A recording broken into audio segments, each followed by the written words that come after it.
All right, I got my start in broadcasting in the Philadelphia area at Temple University with a broadcasting program called Temple Update. And one of my classmates in that program is Mr. John Clark, a broadcaster extraordinaire in the Philadelphia area.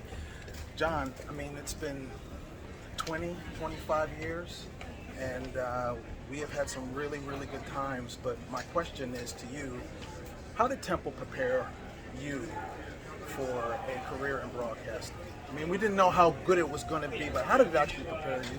Well, the great thing about Temple is, and you know this, that you're in a big city like Philadelphia, and you get to intern at TV stations in a top 5 market. And the other thing is they had Temple Update, Rick Beardley, and Temple Radio. Temple Radio is a real radio station. It's not a college radio station. It is a legit radio station in the market of Philadelphia. So you got to jump in and learn from professionals who work in the city of Philadelphia at RTI and Temple Update. And there was such a good group that came out of there, including the great Lou Holder. And I'm telling you, I don't think I could have chosen any better place, not even Syracuse, because of the Philadelphia market. Because when you make contacts in Philadelphia, people help you. And you try to get back in the market years later, they remember you. And that's what Temple does. And it wasn't just our on-air people like Kevin Nagandi, who was working at ESPN, and Jeff Skaversky, but there was the people behind the scenes too, in the editing space, in the creative space, like Tobias, Lori Simon, and Mark Bress, and Nancy Stellabata. I mean, the list just goes on and on and on of all the people that came out of there.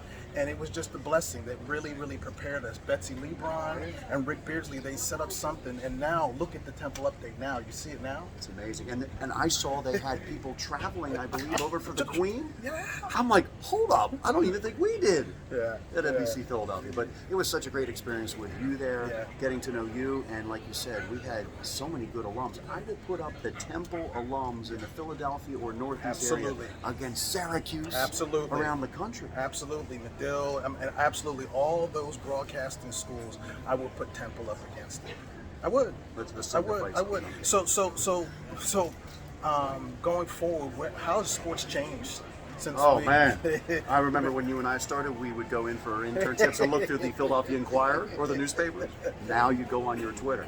That's where all your research is done. It has changed ridiculously. It's to the second, you know? Right. It's to the second. But we still love what we do. I think when we got in there and we were doing our stories, we would have done it for 5 people, but now we're just doing it for millions of people. But our love of sports. Yeah, don't tell anybody we'll do it for free, right? Don't tell anybody. But our love of sports has really carried us. Yeah, and great people like you and storytelling. Yes. You know, and that's the thing about this business that you learn, relationships. It's all about relationships. I learned that with you at Temple, and it is holding true to this day. Right.